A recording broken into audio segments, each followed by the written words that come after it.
안녕하세요. 여러분과 함께 본영어 문법편을 공부하고 있는 영어 김과연입니다. 이번 시간에는 챕터 12 대명사에 대해서 한번 알아볼 거고요. 지난 시간에 대명사에 관련해서 개괄적인 내용들을 전부 다 다뤄보았으니 이제는 조금 편안한 마음으로 딥한 내용들을 한번 다뤄보도록 하겠습니다.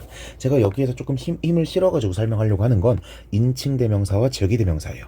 왜냐하면 제규 대명사 파트가 최근에 평가원에서 실제 출제한 적이 있었기 때문에 이거를 조금 집중적으로 다뤄보려고 합니다. 자, 보겠습니다. 일단 대명사에 대해서 한번 먼저 보도록 할게요. 인칭 대명사와 제기 대명사죠. 일단 둘 다 뭐죠? 대명사네요.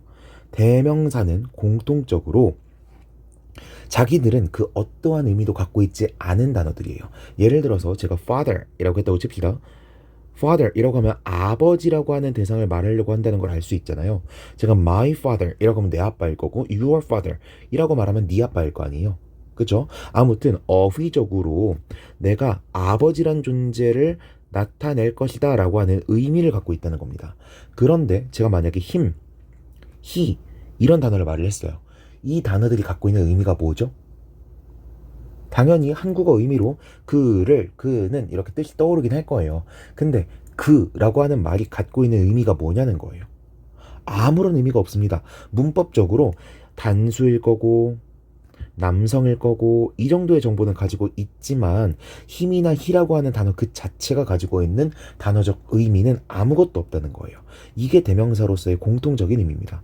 아무런 의미가 없기 때문에 선, 행, 사 맥락적으로 언급된 적 있는 다른 요소로부터 의미를 가져와야만 한다는 거예요. 선행사로부터 의미를 가져와야만 한다는 게 인칭 대명사든 제기 대명사든 대명사라고 하는 것들의 특징입니다. 오케이. 그런데 이렇게 구분이 되어 있는 것으로 보아 둘 사이에 뭐가 있다는 거예요? 차이점이 있다는 거죠. 인칭 대명사는 같은 절이나 준동사구 안에 선행사가 있으면 안 되는 녀석들이고요.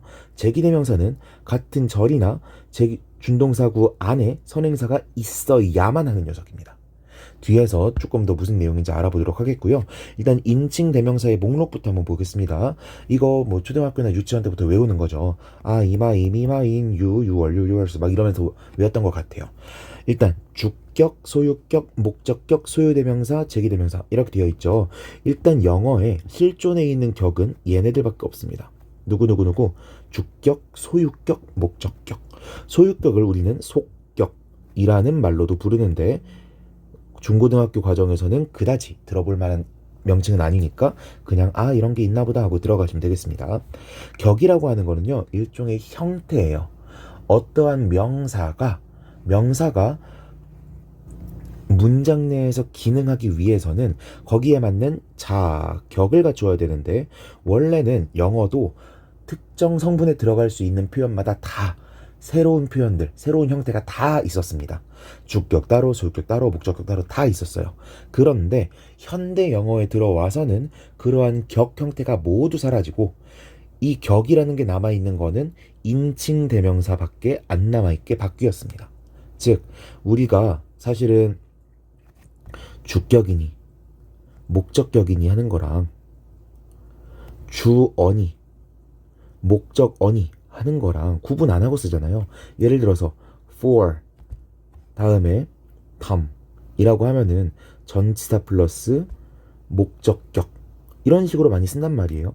혹은 전치사의 목적어 이런 표현을 쓰는데 사실 생각해보자고 자격이라고 하는 건 어떻게든 티가 나야 됩니다. 그런데 우리가 Tom 혹은 father, your father, my father 이렇게 말을 했을 때는 그 형태적으로 자격이 드러나나요? 안 드러나나요? 안 드러나죠. 현대 영어에서는 이 인칭 대명사를 제외한 그 어떠한 녀석도 격 형태를 가지고 있지를 않습니다. 그래서 우리는 인칭 대명사를 제외한 나머지 애들을 통격이라고 불러요. common case. 별로 중요한 내용은 아닙니다. 그런데 우리는 그냥 관념적으로 목적어 자리에 나온 명사는 당연히 목적격을 가지고 있겠거니 하고 취급을 해주는 겁니다. 형태상으로는 드러나지 않지만 자격은 가지고 있다고 봐주는 거예요. 아시겠죠? 아무튼 위에 이 주격이니 소유격이니 목적격이니 등등등이 어떤 품사적으로 사용되는지 전부 다 적어놨습니다. 주격은 명사류, 목적격은 명사류, 소유대명사도 명사류, 제기대명사도 명사류인데 소유격은 뭐래요? 한정사류예요. 한정사류라는 건 무슨 뜻이에요? 명사구의 구조 안에 한, 수, 명, 수. 명사구의 구조 안에서 가장 맨 앞자리를 차지하는 녀석이 한정사죠. 소유격도 그럼 어디에만 등장한다? 한정사 자리에만 등장한다. 이것 자체로는 명사로 절대 사용되지를 않는다라는 겁니다. 됐죠? 그래서 여기에 나와 있는 단어들 혹시 아직 못 외우신 분들이 있다면 이거는 당연히 다 외우셔야 되는 게 맞고요. 다 외우셨을 거라고 가정하고 조금 더 들어가 보면요. I랑 we 그리고 you 같은 경우에는 좀 재밌는 표현입니다. 누가 말하느냐에 따라서 의미가 바뀌어요. 무슨 뜻이냐? 기훈이가 있고요. 기현이가 있고요. 지훈이가 있습니다. 지훈이가 말을 할 때는 얘가 I예요. 기현이한테 말을 하고 있다면 얘가 you입니다. 그렇다면 기훈이는 지금 듣는 사람이 아니야? 그럼 he가 됩니다. 그쵸? 반대로 기훈이가 얘기를 시작했어요. 얘가 화자가 됐습니다. 그럼 기훈이가 I고요. 기현이한테 말을 한다면 기현이가 you예요. 지훈이가 he가 돼버립니다. 그쵸? 근데 만약에 지훈이가 기현이와 기훈이 모두한테 얘기를 하고 있잖아요. 그러면 얘가 you입니다. 하나 더, 기현이랑 지훈이가 같이 기훈이한테 얘기하고 있어요. 그럼 얘는 we입니다. 그쵸? 누가 언제 말하느냐에 따라서 I와 U가 계속해서 바뀔 수가 있는 거예요. 이렇게 손가락으로 가리킬 수 있는 존재, 언제 누가 말하는지를 콕 집어서 말할 수 있는 그러한 표현들을 우리는 직시적이다라고 말하게 됩니다. 이거 별로 중요한 건 아니고요. 그냥 이러한 특징이 있다라는 거예요. 이러한 특징 때문에 가끔 중학교에서 강의를 하다 보면 명령문에 대해서 강의할 때 이런 질문이 옵니다. 명령문은 있잖아 얘들아 do it 이라고 얘기를 하면은 의미상 주어로 you가 생략되어 있는 거야 라고 말을 하면은 아니 선생님 다른 남자애한테도 명령할 수 있잖아요, 다른 여자애한테도 명령할 수 있잖아요, 이런 말들을 하는데 말이 안 듣는 거죠. 왜? 명령한다는 건 화자가 청자한테 말하는 건데 청자는 무조건 you거든. he나 she가 되는 순간에 걔네한테 전달을 하라고 하는 표현이 되는 거지 명령을 하는 표현이 안 된다는 거예요. 이게 이 직시적인 표현의 특징이고요. 이것 때문에 중학교 3학년 맨 마지막 단어는 항상 간접화법, 직접화법이라고 하는 어려운 챕터가 담당하고 있고 얘네의 특징을 제대로 구분하는 게 이러한 문법을 이해하는 첫 단추가 되기도 합니다. 그런데 고등학교 이상 단계에서는 간접화법이니 직접화법이니가 그렇게 중요하지 않기 때문에 일단은 여기까지만 설명하고 지나갈게요. 그 다음 문맥적이라고 나와 있죠. 문맥적이란 게 무슨 뜻이야? he나 she나 it이나 they는 화자나 청자를 가리키는 것이 아니기 때문에 문맥적으로 누구에 대해서 이야기할 것인지가 이미 언급이 돼 있거나 암시가 돼 있어야 됩니다. 그런 애들을 he, she, it, they로 말하는 거고 이런 표현들을 우리는 3인칭이라고 부르죠. 조금 더 우리한테 친숙한 표현으로 말하면 제3자를 가리키는 게 3인칭 표현이라고 볼 수가 있습니다. 됐죠? 자, 그래서 나머지 내용들은 그냥 어휘적인 것들이니까 다 보시면 돼요. 제기대명사는 셀프를 붙인다, 복수면 셀브즈를 붙인다, 뭐 이런 것들 다 보면 되는 거예요. 그런데 고등학생들도 의외로 많이 헷갈리는 게 있으니 바로 이겁니다. 어퍼스트로피가 없는 it는 it의 소유격이고 어퍼스트로피가 있는 거는 it is나 it has의 준말이라는 거 혹시 모르시는 분이 있었다면 지금 한번 보고 지나가셨으면 좋겠습니다. 자, 넘어가 볼게요. 여기에서 소유격이 나왔었다고 갑자기 엄청 어려운 요소인 이중소유격, 이중속격이 나오게 됩니다. 이중속격이 뭔지 옆에를 먼저 보면서 설명드릴게요. 일단 제가 속격이라는 표현을 더 애용해서 쓰는데 소유격과 같은 말이라고 보시면 됩니다. 사실 아이마이 미마인 옆에 나오는 이 마이나 아워나 유언이나 이런 녀석들 있죠. 이 속격은 항상 소유의 의미만 나타내진 않거든요. 그래서 저는 소유격이라는 표현보다는 속격이라는 표현을 더 많이 쓰기는 하는데 우리 문법책에는 보통 소유격이라고 나오니까 여러분들은 그냥 어차피 발음도 비슷하니까 대충 그런갑다 하고 지나가시면 좋겠습니다. 아무튼 이러한 속격을 나타내는 방법이 두 가지가 있죠. 하나는 apostrophe s를 붙이는 것이고 하나는 of를 붙이는 것이고 여기다 하나를 더 추가하자면 인칭대명사의 소유격들 my나 you어나 이런 걸 사용하는 방법이 있겠죠. 얘네들은 보통 apostrophe s 속격에 합쳐서 말하곤 합니다. 아무튼 이렇게 소유의 의미를 나타낼 수 있는 방법이 두 가지가 있는데 가끔 이 두 가지를 한 번에 사용하고 싶을 때가 있어요. 한 번에. 그래서 두 개의 속격 표현이 나온다라고 해서 이중 속격 혹은 이중 소유격이라고 부르는 표현이 나오게 됩니다. 보겠습니다. 자, 이거는 어떨 때 사용하게 되느냐? 예를 들면 이런 거예요. 제가 어라는 한정사랑 my fathers라고 하는 한정사를 같이 쓰고 싶어요. 그런데 my fathers 이런 말 들어본 적 없으시죠? 쓸 수 없는 표현입니다. 왜 쓸 수 없느냐? 그 이유는 어렵게 설명드려 볼게요. 자, 제가 여기까지 딥하게 들어가진 않았었는데 한정사라고 하는 것들은요, 크게 종류를 세 가지로 나눌 수가 있습니다. 전치 한정사, 중심 한정사, 후치 한정사예요. 이게 무슨 뜻이냐? 저희가 한정사에 대해서 다룰 때마다 계속 명사구의 구조를 언급했어요. 한, 수, 명, 수. 그런데 이 한정사라고 하는 녀석들이 차지할 수 있는 한정사 자리가 1번, 2번, 3번 이렇게 자리가 나눠져 있다는 겁니다.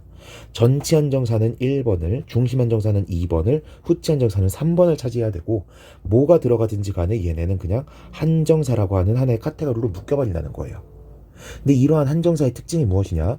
1, 2, 3번이 종류가 각각 다르죠. 서로 다른 종류의 한정사는 같이 나올 수가 있어요. all, the people 이런 거 가능한 것처럼.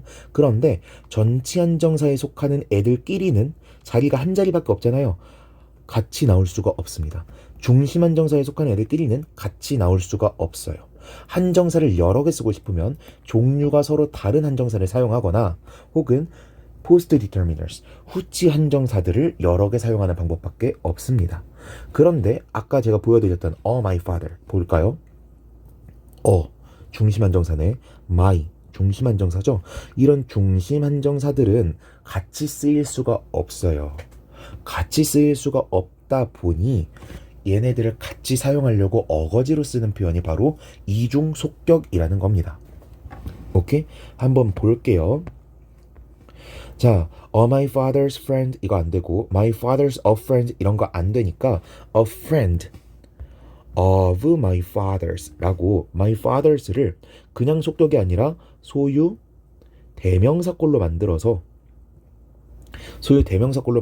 이중 속격의 표현을 만들어 버린다는 거예요.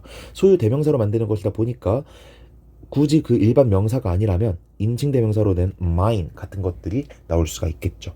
보통은 a friend of mine을 가장 대표적인 어구로 외우곤 합니다.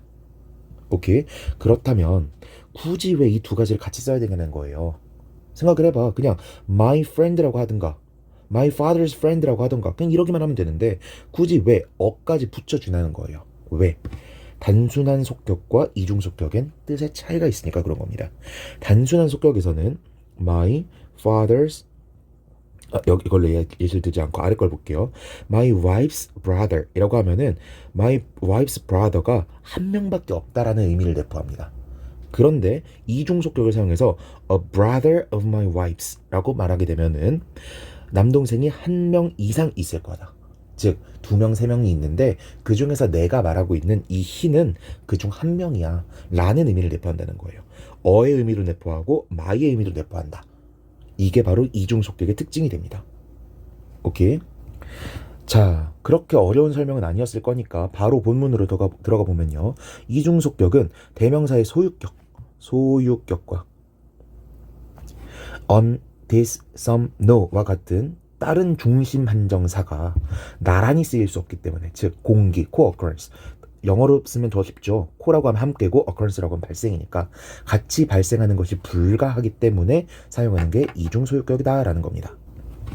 그래서 형태가 말 그대로 진짜 소유격이 두 개가 나오는 겁니다. 한정어로는 제가 이거 표시를 잘못했어요. 여기 선을 지우고 이렇게 해야 됩니다.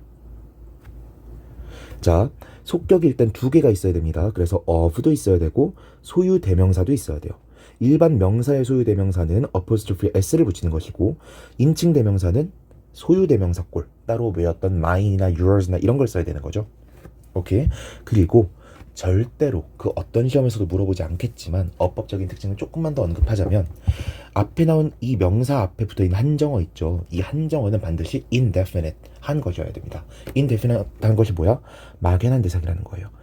대표적으로 부정관사 영어로 하면 indefinite article이었죠. 이런 부정관사와 같은 녀석들을 앞에 써줘야 되는 게 기본적인 원칙이고요.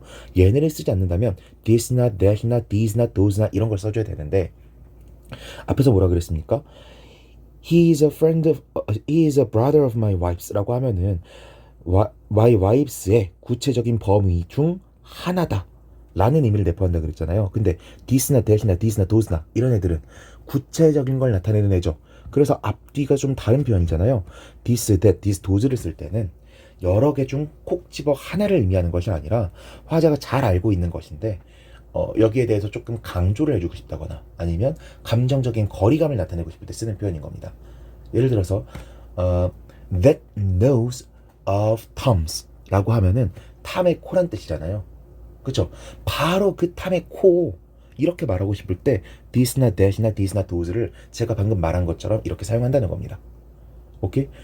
그러면 이중소유격의 일반적인 원칙 여기서 말했던 이 원칙을 그대로 갖다가 that nose of Tom's 라고 하면은 무슨 의미가 돼요? 코가 여러 개인데 그 중에서 하나의 코라는 의미가 되잖아요. 말이 안 되죠. 그래서 내가 잘 알고 있는 거를 강조하거나 감정적인 거리감을 나타내려고 하는 의도가 그래서 실려 있는 것이다 라고 이해를 하시면 되겠습니다. 됐죠? 그 다음 자 굳이 a friend of mine 같은 표현을 사용하는 이유가 뭐라 그랬어요? 뭐뭐 중에 하나라는 의미도 나타내고 싶고 그리고 내 어떤 범위의 누군지도 나타내고 싶을 때 사용하는 거라 그랬잖아요. 그러니까 뒤에 나온 이 속격 표현은 반드시 특정한 사람, definite한 사람이 나와야만 한다 라는 것도 체크하시면 되겠습니다. 됐죠? 넘어가 볼게요. 제기대명사입니다. 제기대명사는 기본적으로 의미상 주어 혹은 주어와 목적어가 같은 대상일 때 사용하는 표현입니다. 무슨 뜻인지 한번 볼게요. 자, 비교를 해보면 조금 간편해집니다. He loves him 이라고 하면은 자, 제기대명사를 사용할 땐 뭐라 그랬어요? 주어와 목적어가 같을 때라 그랬죠. 그러면 제기대명사를 사용하지 않았다는 건 둘이 서로 같은 대상이라는 거 아니라는 거예요? 아니라는 거죠. He loves him 이라고 하면 무슨 뜻인 거야? 게이죠. 동성애자인 겁니다. 근데 he loves himself 라고 하면 뭐가 되죠? 그가 그 스스로를 좋아하는 거니까 나르시시스트가 되는 거예요. 오케이? 이 느낌 가져가실 수 있으시겠습니까? 힘이 사용됐다면 절대로 he와 동일 인물일 수가 없고요. himself가 사용됐다면 절대로 he 외에 다른 대상을 가리킬 수가 없는 겁니다. 됐죠? 자, 그렇다면 한번 볼게요. 제귀용법부터 보겠습니다. 제귀대명사가 제귀용법으로 사용되게 되면 I see myself, see라고 하는 타동사의 목적어로 사용되고 있죠. 오케이? 나는 내 스스로를 봅니다. In the mirror. 거울 속에 나를 맨날 봐요. Every morning. 매일 아침마다. 두 번째 문장 볼게요. He was ashamed of himself for not helping his friend in need. 그는요, was ashamed. 수치스러워했습니다. 부끄러워했습니다. of himself. 그 스스로를. 왜? for not helping. 돕지 않은 것에 대해서. his friend. 그의 친구를 in need. 도움을 필요로 하는 친구를 돕지 않은 것에 대해서 그 스스로를 수치스럽게 여기고 있다는 거죠. 아무튼 of 전치사의 목적어로서 himself가 나오고 있죠. 자, 목적어는 문장 내에서 뭐죠? 필수 성분이죠. 그렇다 보니 이 제기용법으로 사용된 제기대명사는 생략을 할 수가 있습니까? 없습니까? 없는 거예요. 없는 거예요. 반면에 강조용법도 예문부터 볼게요. She told me the truth herself. 그녀는 나에게 진실을 말해줬습니다. herself. 그녀 스스로. 보니까 주어, 동사, 간접 목적어, 직접 목적어 사형식이 갖춰야 되는 모든 성분들을 다 갖추고 있죠. 그런데 추가로 뭔가가 더 나왔다? 이거는 문장 필수 성분이 아니란 뜻이죠. 문장에서 필수적이지 않은 성분은 부사료로 취급을 하니 우리는 강조용법을 부사료로 보겠다라는 겁니다. 오케이. 어순을 바꿔서 herself를 she 바로 다음에 놓는 것도 가능하다고 여기 나오고 있죠. 어렵지 않죠? 그런데 제가 여기에서 조금 더 설명을 드리고 싶은 건 이겁니다. 일반적인 문법책에서는 주어와 목적어가 같은 대상일 때 목적어를 제기대명사로 사용한다 정도로만 설명을 하는데 제가 뭐라고 써놨어요? 의미상 주어라고 써놨죠. 의미상 주어는 보통 어느 거에 대해서 설명할 때 다루는 거죠? 준동사에 대해서 다룰 때 다루는 거죠. 그리고 준동사의 의미상 주어를 저는 두 가지 종류로 나눴습니다. 기억나실까요? 첫 번째, 보이는 의미상 주어와 두 번째, 보이지 않는 의미상 주어. 이게 무슨 뜻이에요? 모든 준동사는 수어의 성질, 동사의 성질을 가지고 있어서 모두가 다 의미상 주어를 가지고 있습니다. 모두가 다 의미상 주어를 가지고 있는데 그걸 굳이 써줘서 굳이 말해서 보이게 하느냐 혹은 보이지 않게 해서 추측하게 하느냐 그 차이가 있을 뿐이라는 거였어요. 오케이? 그런데 제가 제귀대명사에 대해서 설명하면서 뭐라고 말씀드렸었죠? 같은 절이나 준동사구 내에 선행사가 있어야 된다고 했었죠. 이 선행사라고 함은 보이는 의미상주어와 보이지 않는 의미상주어를 모두 포함하는 말이었습니다. 이게 무슨 뜻인지 위에 예문을 보면서 볼게요. 첫 번째입니다. 일단 A 문장 같은 경우에는 의미상주어 개념을 모르는 사람이 더 쉽게 풀 수 있어요. 한번 일반적인 사람들이 어떻게 푸는지 한번 볼게요. Children, 아이들이죠. Like talking, 말하는 걸 좋아합니다. About themselves, 그들 스스로에 대해서. 주어 children과 themselves가 같은 대상이니까 여기서 themselves를 쓰고 있나 보다. 이렇게 풀었을 거라고요. 근데 사실 이거 아닙니다. 어떻게 해야 돼? 제가 기준이 뭐라 그랬어요? 같은 절 혹은 같은 준동사구 내라 그랬죠. 절 그 안쪽에 준동사 talking이 보이잖아요. 그쵸? Talking about themselves. 이 안에서 의미상 주어를 찾아야 되는 겁니다. 그런데 공교롭게도 talking의 의미상 주어가 누구예요? children인 거예요. 이건 해석을 통해서 추론할 수밖에 없습니다. talking의 의미상 주어가 children이기 때문에 의미상 주어와 목적어가 같아서 themselves가 쓰이고 있다라고 보는 게 조금 더 옳은 표현이에요. 오케이? B번 문장도 보겠습니다. Put yourself in another person's shoes. 여기까지만 딱 놓으면은 다른 사람의 입장에 되보아라 라는 뜻의 관용어구죠. 이디엄입니다. 자, 명령문은 항상 주어가 뭐라 그랬죠? you라 그랬죠.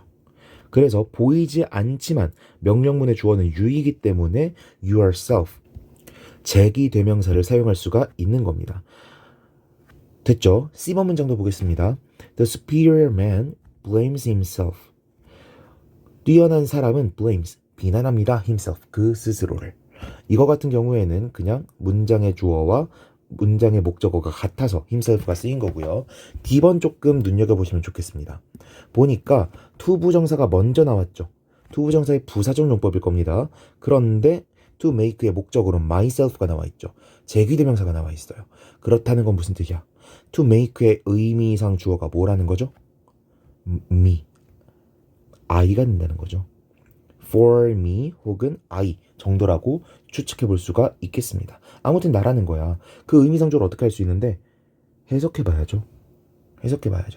To make myself mentally stronger. 내가 내 스스로 정신적으로 더 단단해지기 위해서 I try to forget. 나는 잊으려고 노력합니다. About the past and focus on the now. 과거에 대해서 잊으려고 노력하고요. And focus on the now. 현재에 집중하려고 노력합니다. 지금 나에 대한 얘기를 하고 있는 거니까 투부정사의 의미상 주어도 나겠거니 하고 푸는 거예요.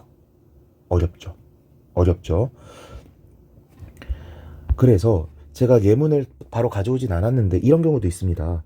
오형식 문장 같은 경우에는 주어, 동사, 목적어, 목적보어 이렇게 생겼고 목적어와 목적보어는 주, 술 관계를 갖는다고 하죠. 만약에 목적보어 자리에 투부정사 같은 게 나왔어요. 그래서 목적어가 나왔습니다. 그럴 때는 목적어와 목적보어가 동일 대상이라면 제기대명사를 쓰는 거고요. 동일 대상이 아니라면 제기대명사가 아닌 인칭대명사를 쓰는 겁니다. 이런 식으로도 구분하실 수 있어야 돼요. 비록 하나의 절 안에 주어는 얘겠지만 분명히 말씀드렸습니다. 주술 관계를 따져봤을 때 이 목적 보어의 주어가 되는 부분은 이 목적어기 때문에 목적어와 목적 보어 속에 있는 목적어가 동일하다면 제기대명사. 설사 주어랑 목적 보어 속의 목적어가 같다고 하더라도 그때는 제기대명사 쓰는 게 아니고 목적어와 목적 보어 속의 목적어가 같을 때 제기대명사를 써야 한다는 겁니다. 이해되셨죠? 자, 그래서 제기대명사 조금 더 설명을 해보면요. 제가 제기대명사랑 계속 상호대명사를 묶어서 설명드리고 있는데 이런 것들을 뭐 영어학적으로는 조응소, anaphoras라고 부르게 됩니다. 이 조응소의 공통적인 특징이 바로 같은 절이나 준동사구 내에 선행사가 있어야 한다는 거고요. 이 둘 다 절대로 주어 자리에는 위치할 수 없다라는 특징을 가지고 있습니다. 그렇다면 상호대명사는 종류가 뭐가 있는데 each other과 one another이 있습니다. 둘 다 서로라는 의미가 되고요. 옛날에는 each other는 2명일 때, one another는 3명 이상일 때 사용하는 표현이라고 했는데 요즘은 each other를 one another 대신에 그냥 사용하게 되는 경우가 많아서 그런 구분이 그렇게 의미가 있진 않은 것 같습니다. 됐죠? 이 아래 보면 제기대명사가 쓰이는 관용적 표현이라고 되어 있는데 다 외우시면 됩니다. 다 외우시면 돼요. 뭐 굳이 암기법을 생각해 보면은 제가 예전에 학교 다닐 때 중학교 1학년 때 선생님이 가르치셨던 방법인데요. 바이는 옆이란 뜻으로 많이 쓰이잖아요. 내 옆에 내가 있어. 내 옆에 내 스스로가 있다고. 즉, 나 혼자 하는 거잖아. 이런 식으로 설명하시기도 했는데 굳이 이렇게 해야겠습니까? 외우면 그게 더 편할 것 같죠? 그래서 다 외우시면 되겠습니다.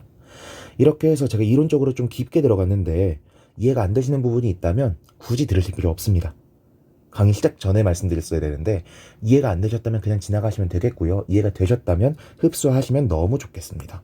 이중속격 같은 경우엔 수능에선 잘 나올 가능성이 별로 없고 고등학교 서술형, 중학교 문제, 공시 이 정도에서는 나올 가능성이 있기 때문에 자기가 이 시험에 해당하지 않는다 싶으신 분들은 굳이 이렇게까지 딥하게 보실 필요가 없겠고요. 인칭대명사 표 같은 경우에는 모르셨던 분들은 반드시 이제라도 다 암기를 하셔야겠고 제기대명사 같은 경우에는 제가 조금 힘줘서 설명드렸죠. 반드시 다 알고 있으셔야 되겠습니다. 아시겠죠? 특히 이 부분 이제는 수능에서도 출제할 수 있는 영역이 됐고요. 공시에선 당연히 나올 수 있고 편입은 당연히 나올 수 있기 때문에 당연히 외우셨으면 좋겠습니다. 이상입니다.